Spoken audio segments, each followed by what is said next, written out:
Hey everyone, next question up is from Anelli. She sent in some videos last week. We talked about her deadlift technique and about how she's slightly rounded in the back when she's deadlifting heavier weights. I just got a follow up on that from her, and she says, I do think I've got technical issues with the deadlift. Ideally, I do not want to pull with a rounded back, but I seem unable to correct this, especially when the weights get heavier. Also, my hips tend to come up first, like I'm pulling with my back and not my legs. I do tend to get a sore back, so I really need to sort this out. She sent a couple more videos. Um, the heavier one shows more or less what we saw before. The lighter one is less prevalent, but the tendencies are still, just there. They're just much less noticeable. Any suggestions for how to combat this would be much appreciated. So here's the thing. Transitioning from a rounded back deadlifter to a flat back deadlifter is a very difficult thing to do. It's one of the most difficult technical changes that I know of, just because some people, based on their leverages or based on their history or both, they just find it so difficult to deadlift heavy weights with a flat back. You're just undoing so much momentum that's gone in this rounded back direction.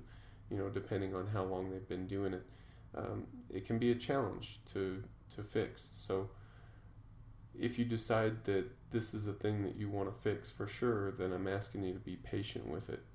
It could take a really long time before you deadlift an all-time PR with a flat back position. So with that in mind, I would suggest to you that you consider it to be a completely different movement.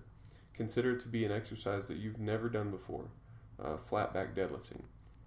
So with that, you need to set a new PR. You need to adjust your technique. You need to judge technical failure based on that flat back position. The hip rise thing, I do not think is a problem. That's just your body finding center a little bit. It's technically slightly mechanically inefficient, but I don't think that that's important. In fact, a lot of people deadlift more weight when they use a technique that causes a hip rise than otherwise. So I'm okay with a little bit of hip rise. Now, if you want to change to a flat back position, we need to come at this from several different angles. The first thing that we need to do is we need to ingrain this new movement pattern. So when you see deadlift in your program, you need to consider that to be flat back deadlift. And like I said, you're going to treat this as an entirely different movement, a new movement. You need to find a new PR, which will be considerably less than your deadlift anything goes style. So you'll want to work up to a PR where you're able to maintain a flat back position. And then in the following weeks, we're going to build on that. So in your heavy single, make sure that you're keeping your technique. In your volume work, in your rep work, make sure that you are practicing holding that back position.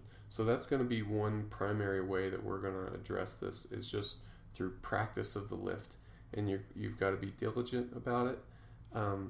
It's still hard to judge, because when the weight gets a little bit heavier and you go from perfectly flat to just slightly not flat, but it's not enough to say you're rounded.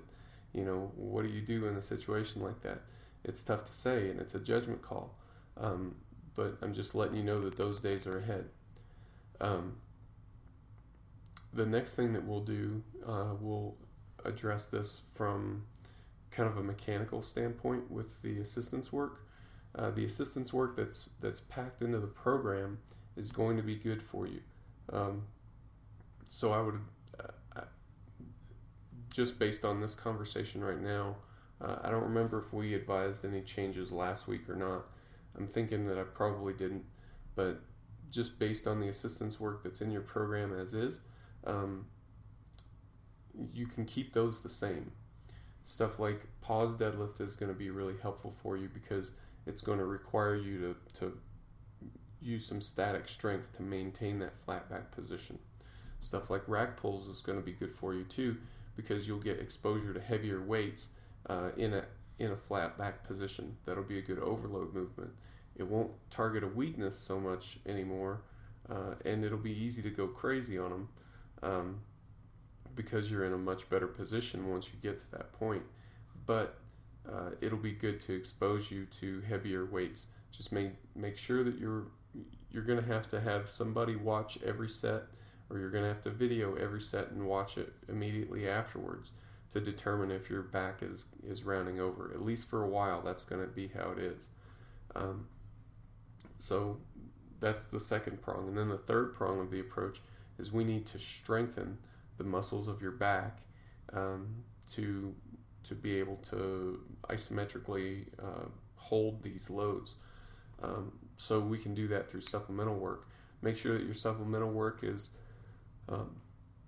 targeting the muscles of the erectors. So things like good mornings are obvious. Also, some other options, hyperextensions are good, especially if you are in a position where you can load them reasonably.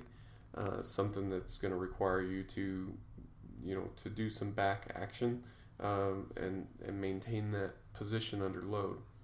Also, Zercher lifts are good. Zercher squats, Zercher deadlifts, Zercher good mornings, Zercher rack pulls. You can do those. You can definitely do those, and those are helpful for developing your spinal erectors as well. So that's kind of the three-prong approach. And then the last thing I wanted to touch on is just a technical cue, and it's to pull the slack out of the bar. When you're getting set up, you're trying to make the bar float just off the floor. You want to get so tight and get your back locked in, pull down with your lats. You want to get so tight in that bottom position that the bar floats on the floor just a little bit. Of course, with a very heavy weight, it won't, but that's what you've got in mind. You're getting so tight and you're pulling on the bar so much, even in the pre-lift setup, that the bar is going to float just a bit. And then when it's time to pull, you just stand up. Tightness is a difficult thing for the deadlift. It's a difficult thing to teach, but it's really, really important. We'll probably be doing a video on that soon. But yeah, so anyway, I think that pretty much covers the plan for developing a flat back deadlift. Like I said, it's not easy. It's going to take longer than you expect probably, but stick with it. Keep practicing, and the actual doing of the flat back deadlift is not so hard, but hitting a PR with a flat back style can be a challenge. So if it's something that you want to do, then this video contains the recommendations for how to do it. But yeah, let me know if you have any questions or if I can help you with anything further.